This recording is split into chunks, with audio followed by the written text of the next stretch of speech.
नमस्कार दोस्तों, मैं सुनील कुमार आरपी कोचिंग में आपका स्वागत करता हूं। इस दैनिक करंट अफेयर क्लास में हम द हिंदू और पीआईबी के महत्वपूर्ण समाचारों का परीक्षा उपयोगी विश्लेषण करेंगे। यदि आप किसी भी प्रतियोगी परीक्षा की तैयारी कर रहे हैं तो यह क्लास आपके लिए बेहद महत्वपूर्ण है। तो आइए शुरू करते हैं आज के करंट अफेयर। आज की पहली खबर है जलवायु संबंधित जोखिम एवं फसल बीमा। 24 जुलाई 2026 को सरकार ने बताया कि प्रधानमंत्री फसल बीमा योजना PMFBY और पुनर्गठित मौसम आधारित फसल बीमा योजना RWBCIS मुख्यतः क्षेत्रगत दृष्टिकोण एरिया अप्रोच पर आधारित है, जिसमें दावों का निर्धारण फसल कटाई प्रयोग यानी कि क्रॉप कटिंग एक्सपेरिमेंट एवं YESTECH yield estimation system based on technology आधारित उपज आकलन से किया जाता है। ओलावृष्टि, भूस्खलन, जल प्लावन, बादल फटना, प्राकृतिक आग तथा चक्रवात, बेमौसम वर्षा जैसी स्थानीयकृत आपदाओं में दावों का आकलन व्यक्तिगत बीमित क्षेत्र के आधार पर किया जाता है। SDRF के तहत राहत के लिए 33 या उससे अधिक फसल क्षति होने पर इनपुट सब्सिडी दी जाती है, जबकि गंभीर आपदाओं में NDRF national operating risk framework से भी सहायता प्रदान की जाती है। NCIP national crop insurance portal, digital claim model, PFMS public financing management system, CCE agri app. ये क्या है? क्रॉप कटिंग एक्सपेरिमेंट से संबंधित एक app.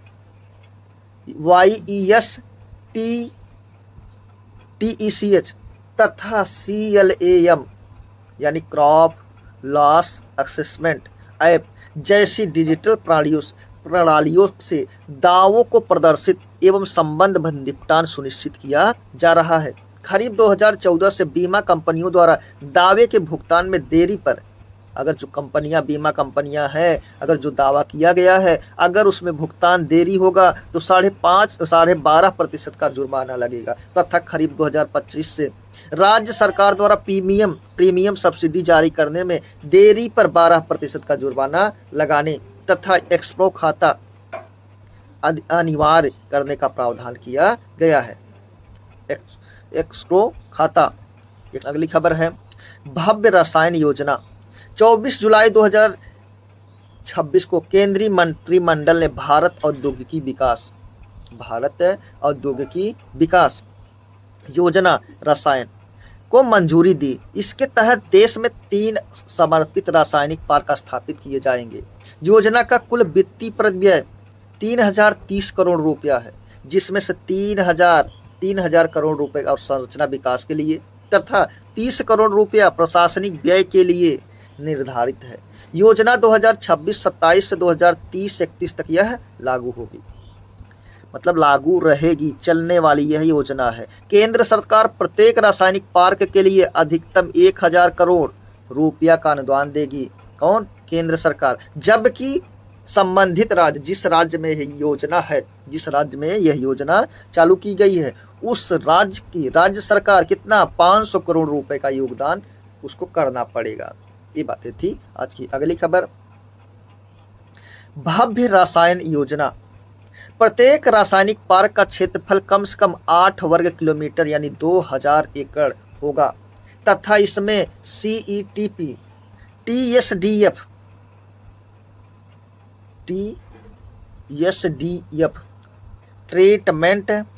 Treatment storage and disposal facility, जल आपूर्ति, पाइपलाइन, लॉजिस्टिक्स एवं वेयर हाउसिंग जैसी साझा सुविधाएं विकसित की जाएंगी।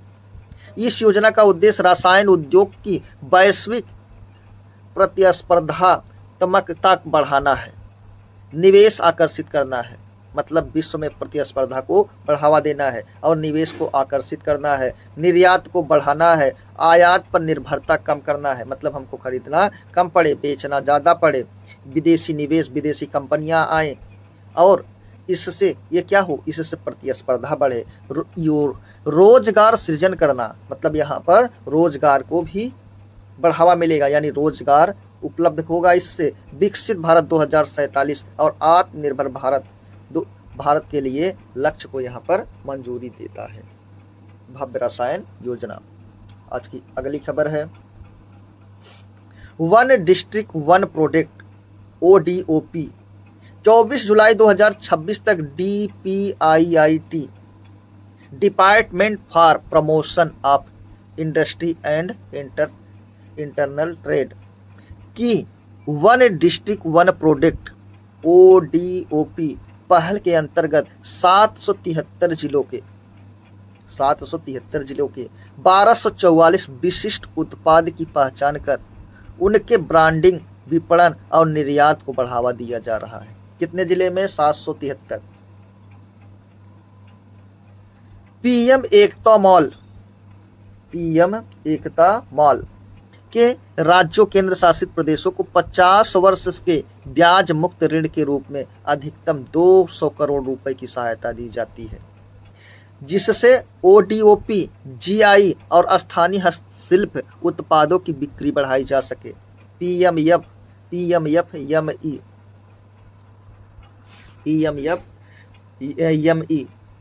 फार्मलाइजेशन of micro food processing enterprises योजना, प्रधानमंत्री सूक्ष्म खाद्य प्रसंस्करण उद्यम औपचारिकीकरण योजना में ODOP one district one product दृष्टिकोण अपनाया गया है।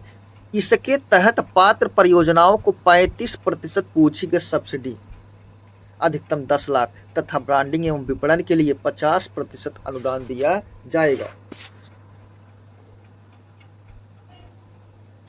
जिलों का निर्यात केंद्र डिस्ट्रिक्ट एज एक्सपोर्ट हब पहल के तहत 734 जिलों में निर्यात योग्य उत्पादों एवं सेवाओं की पहचान की गई तथा 249 जिला निर्यात कार्य योजनाएं DEAP तैयार की गई है।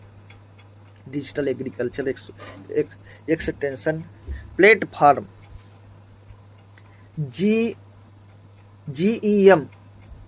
GEM पर समर्पित ODOP स्टोर फ्रंट भारतीय दूतावासों में ODOP वॉल तथा सिंगापुर में 2, कुवैत में 1 में अंतर्राष्ट्रीय रिटेल स्टोर के माध्यम से ODOP उत्पादों को वैश्विक बाजार तक पहुंच प्रदान की जा रही है। इसी के तहत अगली खबर है पोषण ट्रैकर 24 जुलाई 2026 को सरकार ने बताया कि पोषण ट्रैकर मिशन सक्षम आंगनवाड़ी और पोषण 2.0 के तहत आंगनवाड़ी केंद्रों, कार्यकर्ताओं और लाभार्थियों की वास्तविक समय रियल टाइम निगरानी एवं ट्रैकिंग का प्रमुख डिजिटल गवर्नेंस टूल है। 99.88% पंजीकृत लाभार्थियों का आधार सत्यापन हो चुका है तथा किसकी बात है? फेशियल रिकग्निशन सिस्टम यानी कि FRS, यानी इसमें चेहरा पहचान प्रणाली, इसका मतलब क्या है? चेहरा पहचान प्रणाली के माध्यम से टेक होम राशन THR का वितरण सुनिश्चित किया जा रहा है। लाभार्थियों को THR यानी टेक होम राशन की निर्बाध आपूर्ति के लिए नॉमिनी मॉडल शुरू किया गया है, जिसके तहत लाभार्थी अपनी ओर से राशन प्राप्त करने हेतु एक नामित व्यक्ति को अधिकृत कर सकता है। केंद्र सरकार राज्यों एवं केंद्र शासित प्रदेशों, कितना राज्य है? 28 से केंद्र शासित प्रदेश 8, इन सभी में प्रदेशों को प्रति स्मार्टफोन 10,000 से अधिक GST तथा growth monitoring device GMD set के लिए 8,000 की सहायता प्रदान करती है। पोषण ट्रैकर में वर्तमान में 249 FCCE early childhood care and educational, 190 audio संदेश, 130 से अधिक है। गतिविधियां आधारित शिक्षण संस्थान तथा 0 से 3 वर्ष के बच्चों के लिए 140 गृह आधारित गतिविधियां उपलब्ध हैं, जिससे प्रारंभिक बाल देखभाल एवं शिक्षा यानी कि early childhood care and education को सुदृढ़ किया जा रहा है। आज की अगली खबर है भारत इजराइल मुक्त व्यापार समझौता। भारत और इजराइल किसकी राजधानी क्या है? यरूशलेम। यहाँ की एक प्रमुख नदी है, इसको याद रखना है, जॉर्डन। 20 से 23 जुलाई 2026 के दौरान नई दिल्ली में भारत इजराइल मुक्त व्यापार समझौते यानी कि FTA फ्री ट्रेड एग्रीमेंट की दूसरे दौर की वार्ता सफलतापूर्वक संपन्न हुई। किसके बीच? भारत और इजराइल, इनके बीच में FTA हुआ। FTA के दूसरे दौर की बातचीत यहाँ पर सफल हुई। इस वार्ता का आधार नवंबर 2025 में हस्तांतरित टर्म ऑफ रेफरेंस TOR, जिसका द्वितीय व्यापार एवं आर्थिक सहयोग के लिए रूपरेखा प्रदान करता है। वित्तीय वर्ष 2025-26 में भारत इजराइल द्विपक्षीय व्यापार 3.93 अरब अमेरिकी डॉलर तक यहाँ पहुंचा है। वार्ता में वस्तु एवं सेवा व्यापार rule of origin SPS sanitary and phytosanitary, TBT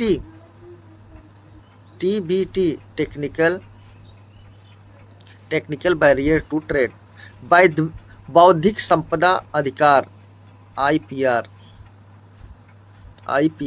intellectual property rights, सीमा शुल्क प्रक्रियाएं तथा व्यापार सुगमीकरण सहित कई प्रमुख विषयों पर यहाँ बातचीत हुई, चर्चा हुई। दोनों देशों ने संतुलित व्यापार और पारंपरिक रूप से लाभकारी FTA यानी फ्री ट्रेड एग्रीमेंट को शीघ्र अंतिम रूप देकर द्विपक्षीय व्यापार, निवेश और आर्थिक सहयोग को और मजबूत करने की प्रतिबद्धता दोहराई। दोस्तों, ये क्लास यहीं पर समाप्त होती है। RP कोचिंग के साथ मैं सुनील कुमार। धन्यवाद।